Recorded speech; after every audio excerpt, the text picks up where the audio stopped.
Dr. Yehezkel Landau, a dual Israeli-American citizen, is an interfaith educator, leader, leadership trainer, author, and consultant working to promote Jewish, Christian, Muslim engagement and Israeli-Palestinian peace building for over 40 years. While living in Jerusalem, he directed the Azve Shalom, Netivot Shalom religious peace movement during the 1980s, and from 1991 to 2003, he co-founded and co-directed the Open House Center for Jewish-Arab Coexistence and Reconciliation in Ramleh, Israel. From 2002 to 2016, Dr. Landau was a professor of Jewish tradition and interfaith relations at Hartford Seminary, where he held the chair in Abrahamic Partnerships and directed the Building Abrahamic Partnerships training program for Jews, Christians, and Muslims. I should add that I was fortunate enough to take Professor Landau's Building Abrahamic Partnerships class at Hartford Seminary during my time as a divinity school student, and it was one of the most powerful learning experiences I've ever had. His class changed the way that I understand my own faith and helped me to appreciate the richness and beauty of Judaism and Islam, in addition to giving me new insights into my own Christian faith. I was so moved and inspired by that class that I enrolled in a follow-up course the following summer. Dr. Landau's knowledge of the Abrahamic faith is profound, but what really inspired me was and is his devotion to peace building and his ability to speak with love and respect across chasms of misunderstanding and animosity. More than anyone else I know, he is walking the walk of authentic dialogue across differences. Dr. Landau lectures internationally on faith relations and Middle East peace issues and has authored numerous journal articles and official reports on the status of the Middle East. He earned an AB from Harvard University at MTS and an MTS from Harvard Divinity School and a DMin from Hartford Seminary. Please join me in welcoming my friend and mentor, Dr. Yehezkel Landau, to St. George's.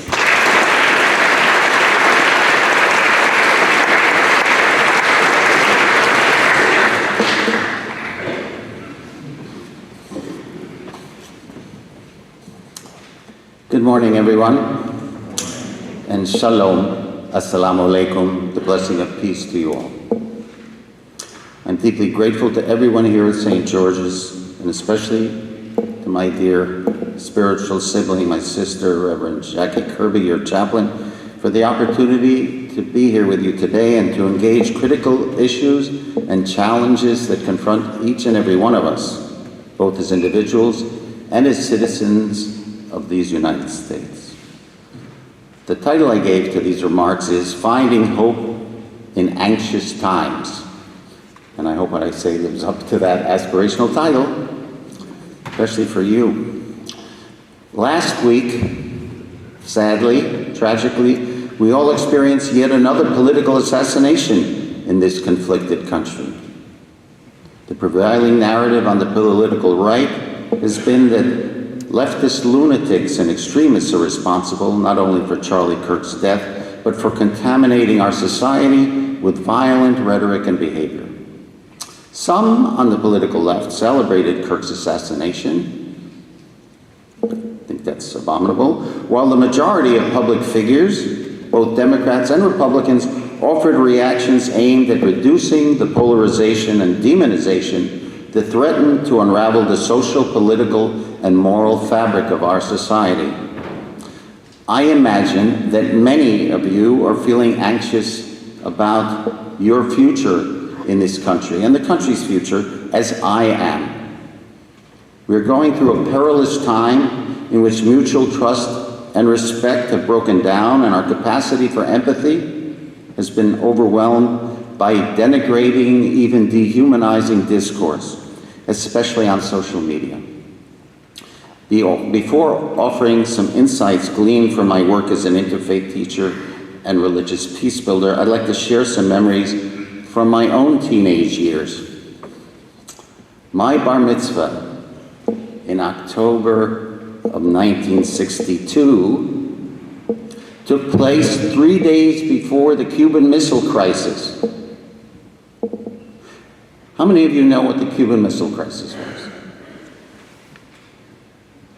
Okay, well, we humans almost blew ourselves up over Soviet missiles on the island of Cuba, and President John F. Kennedy ordered a quarantine of that island, and there was a standoff, a very tense standoff for several days until it was resolved. At the age of 13, having just been welcomed into adulthood according to my Jewish tradition, I realized that the adults running the world couldn't guarantee me or anyone else of my generation a future.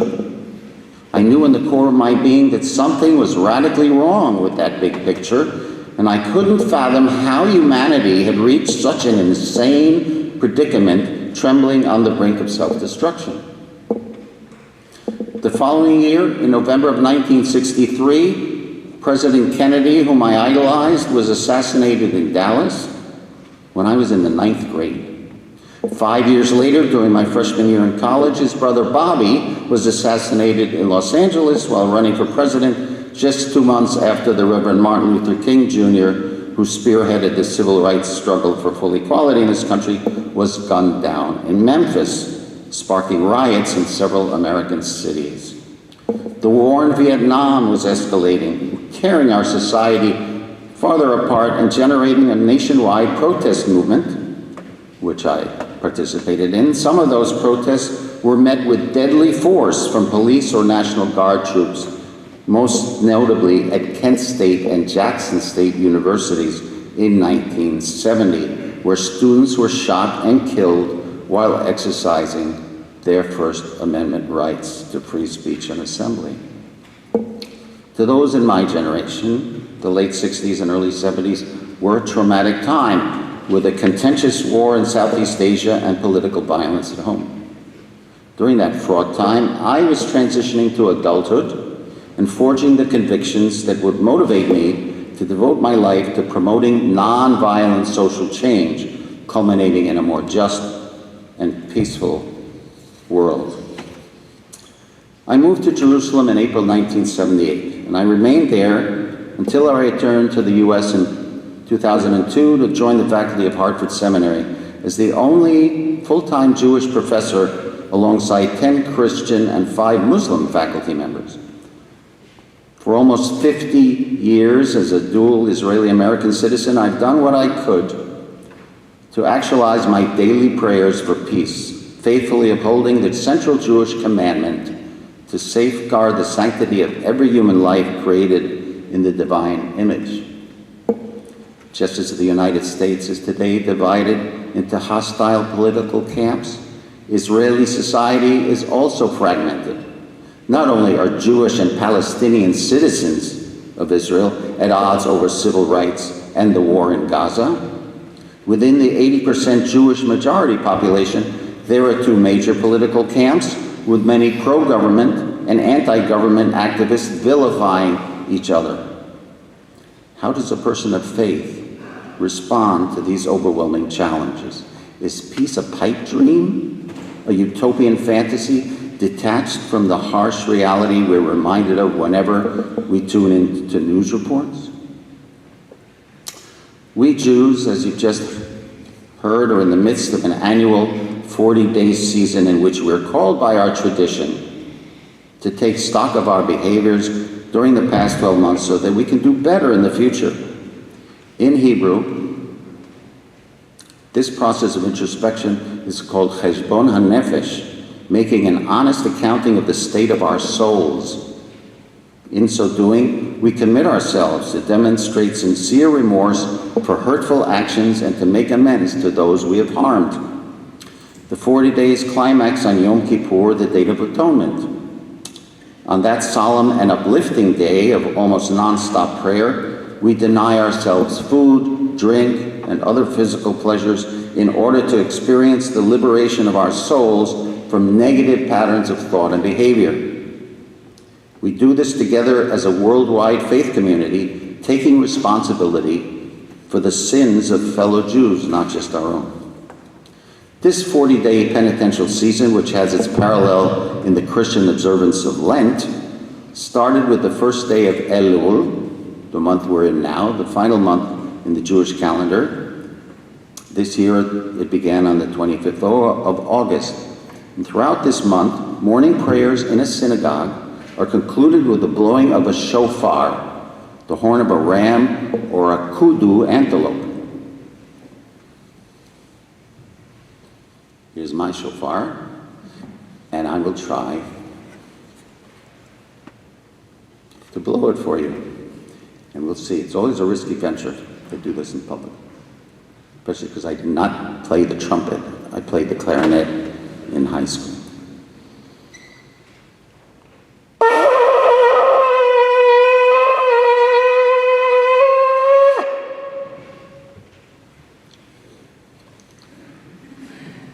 B minus at best. The general idea behind this ritual is to experience it as a wake-up call, summoning the listener to transcend unconscious behavior patterns and examine which attitudes and actions need to be changed for the better. On Rosh Hashanah, the two-day New Year festival, which begins this coming Monday evening and lasts until Wednesday night, the shofar is blown during public prayers as a means of inspiring repentance and renewal. The Hebrew term for this willful shift in awareness and behavior is teshuvah. In the hymn that we sang before, Nashuva, Nashuva, help us return to you, O God. The Islamic term for the same internal transformation is the Arabic term tawbah, and the New Testament Greek word metanoia conveys a similar spiritual and moral connotation. It's like a self-conversion.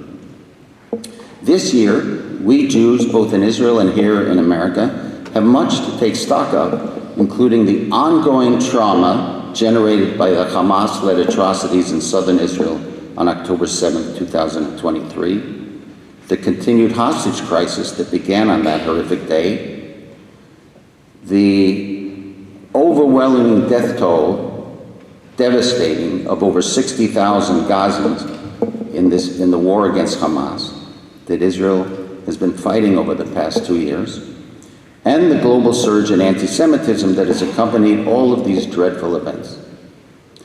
Despite decades of negotiations and occasional political agreements, some involving the United States as a mediator, Israelis and Palestinians are still shedding each other's blood.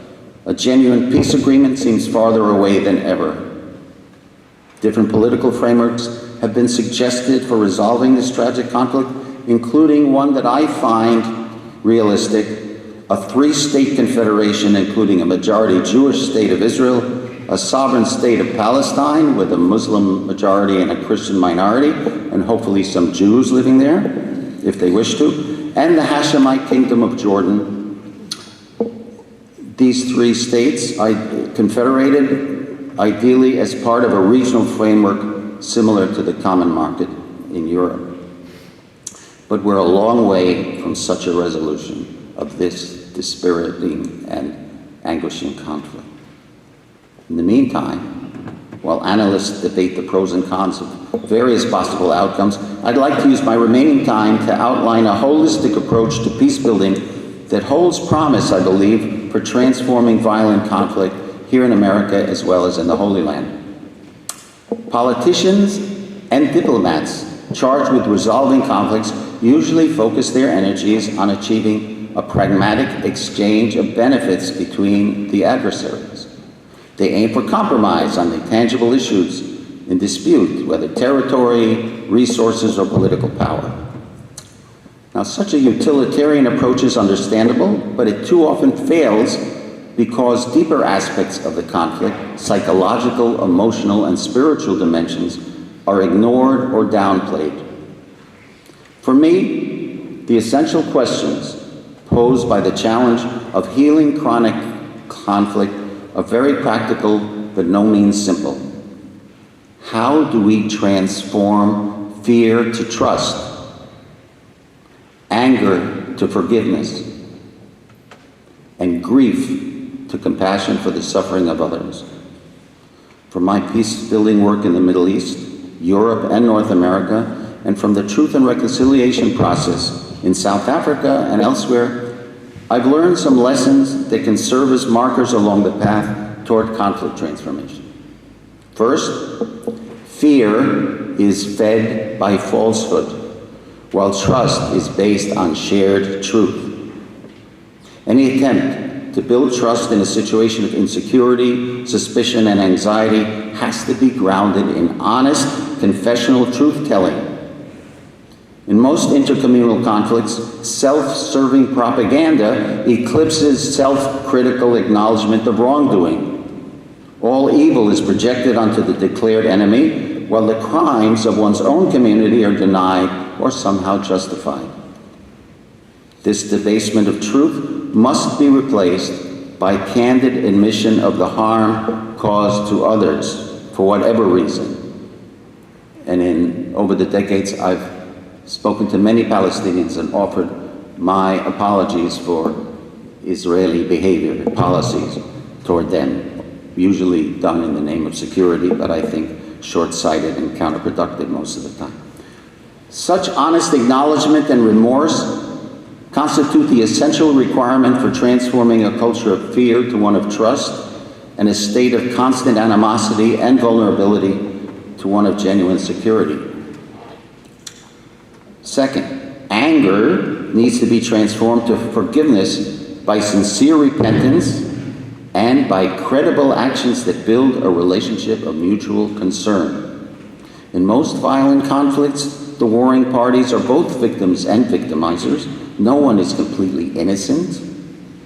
Public apologies by leaders on all sides, accompanied by gestures of restorative justice that heal traumatic memories, can go a long way toward demonstrating empathy as well as care for the former adversary's welfare. Declarations of peaceful intentions ring hollow unless translated into actions that touch and transform embittered, resentful hearts. The late Rabbi Jonathan Sacks, who served as chief rabbi of Great Britain until his death in 2020, devoted a chapter to the theme of forgiveness in his landmark book, The Dignity of Difference. He describes forgiveness as a counterintuitive idea that breaks the cycle of mutual recrimination and revenge. And I quote, "It breaks the chain. It introduces into the logic of interpersonal, and I would add intercommunal, encounter, the unpredictability of grace. It represents a decision not to do what instinct and passion urge us to do. It answers hate with a refusal to hate, animosity with generosity. Forgiveness means that we are not destined endlessly to replay the grievances of yesterday. It is the ability to live with the past without being held captive by the past. It would not be an exaggeration, Rabbi Sacks says, to say that forgiveness is the most compelling testimony to human freedom. It represents our ability to change course, reframe the narrative of the past, and create an unexpected set of possibilities for the future. In the face of tragedy," he concludes, "forgiveness is the counter-narrative of hope. It's not a moral luxury, an option for saints. At times, it is the only path through the thickets of hate to the open spaces of coexistence." End of quote. In our conflicted world, where we are hungry for hope and are yearning for open spaces of coexistence, forgiveness has the power to free us from despair. In this penitential season, as we Jews internalize the practical lessons that our tradition offers regarding personal and societal transformation, I find Rabbi Sacks' testimony very meaningful and helpful. Third, grief can be transformed to compassion for the suffering of others through intervention by trained, dedicated peace practitioners with emotional intelligence and pastoral sensitivity, either from within the conflict or from neutral third parties. In too many cases, grief hardens into grievance, which can then lead to acts of vengeance or retaliation. To break this vicious cycle of victimhood and victimization, mental health professionals and spiritual counselors can be deployed to help traumatized combatants liberate themselves from the grip of self-absorbed, debilitating grief. I've often half-joked that if Israelis and Palestinians could just agree on a political moratorium for 6 to 12 months so that Hebrew and Arabic-speaking mental health professionals, psychiatrists, psychologists, social workers, and pastoral counselors could fan out in both societies and do group therapy, it might make the atmosphere more conducive to productive negotiations after that. This process of psycho-spiritual healing takes time, and there are no shortcuts. The germinating sprouts of mutual trust and forgiveness need to be cultivated through a facilitated journey of reconnection to one's loving heart and spirit, as well as to the former enemy. My faith in humanity as a self-correcting species is rooted in this capacity for intellectual, emotional, and spiritual transformation implanted in us by our loving Creator. It's my firm conviction that we humans need spiritual remedies for our social and political pathologies if we're to survive and thrive on this fragile planet. Most politicians, operating from partisan understandings of love and loyalty, operate within a zero-sum or win-lose paradigm of scarcity. Religious peace builders offer instead a win-win vision based on a paradigm of abundance, with material considerations superseded by the unlimited currencies of love, trust, hope, and peace. As a religious peacemaker and as a human being, I seek out partners who can help forge win-win alliances across communal boundaries. We have to work together if we're to heal our collective wounds and create a more just and peaceful society. To achieve this goal, we need to find holy common ground where the divine can be accessed equally by everyone, even as our theologies differ, and where the sense of the sacred expands to include the entire cosmos. In the monotheistic traditions, God is viewed as sovereign over all creation, thereby relativizing all claims to power and territory. In the context of Israel and Palestine, that means that no one nation or religious community can claim exclusive sovereignty over the whole land.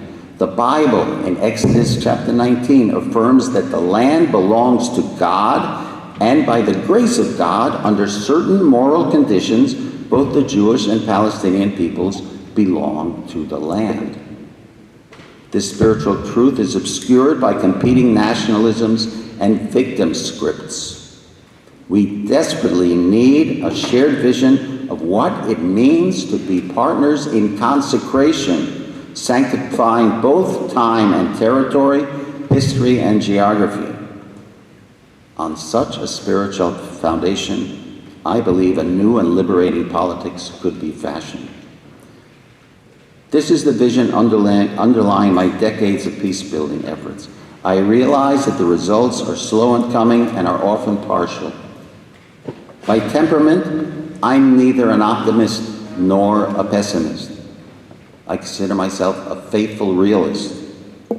In my pursuit of both inclusive justice and lasting peace, I'm bolstered by these words of Rabbi Tarfon, a Jewish sage who lived almost 2,000 years ago. It is not your responsibility to finish the task, but neither are you free to desist from it. A beloved Christian friend and fellow peacemaker, the late Jim Forrest, compared peacebuilding to the construction of the great cathedrals of Europe. Those who began the work knew that their grandchildren would be the ones to worship inside these spiritually uplifting buildings.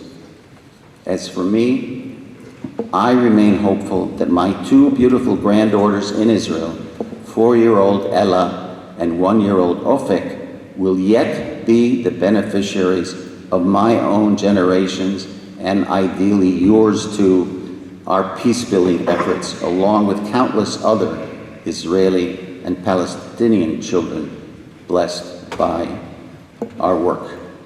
And to conclude, I'd like to cite again the wise words of Rabbi Sachs in his chapter on forgiveness. He wrote, "I forgive because I have a duty to the future no less than to the past. To my children," I would add, and grandchildren, "as well as to my ancestors. Indeed, the former defines the latter. The duty I owe my ancestors who died because of their faith is to build a world in which people no longer die because of their faith." And I would add, also because of their race, ethnicity, gender affirmation, or political persuasion.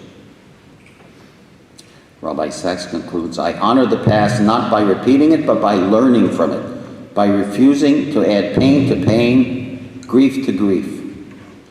That is why we must answer hatred with love, violence with peace, resentment with generosity of spirit, and conflict with reconciliation." Kei Nihi Ratzon, may that be God's will and ours too. Thanks for listening.